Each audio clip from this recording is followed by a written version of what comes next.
मर जाने के बाद ये शरीर जलाया ही तो जाता है, स्वाहा ही तो होता है।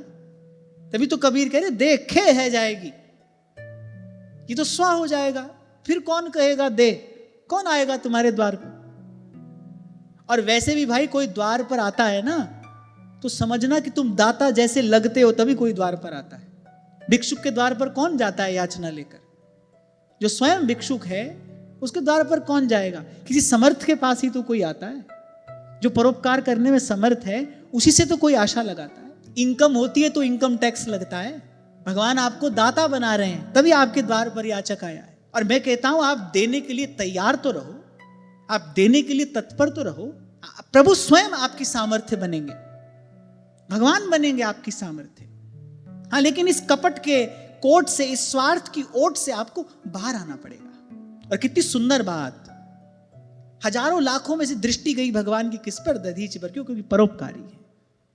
ऐसे भगवान की दृष्टि पड़ती है सेवक पर, जो अपनी सामर्थ्य से सेवा में लगाए। भाई क्या गिलहरी का तिनका करेगा सेतु बंधन के कार्य में? क्या है उस तिनके का मूल्य, क्या है? और पर्वताकार बड़े बड़े वानर, क्योंकि जब कार्य थोड़ा देर से हो रहा था तो जामवान जी ने कहा, बोले छोटे छोटे पत्थर लाने से कार्य नहीं चलेगा, बोले जाओ बड़े बड़े पर्वत ही उठाकर ले आओ ताकि सेतु बंधन का कार्य शीघ्र हो जाए। उसी लीला में तो श्री हनुमान जी लेकर आए गिरिराज जी को और यहां पर विराजमान हुए। ये उसी समय की बात है। श्री जामवान जी ने कहा जाओ बड़े बड़े पर्वत लेकर आओ। बड़े बड़े पर्वताकार वानर और बड़े बड़े पर्वतों को नन्हे नन्हे पत्थरों की भांति अपने हाथ में उठाकर ला रहे हैं।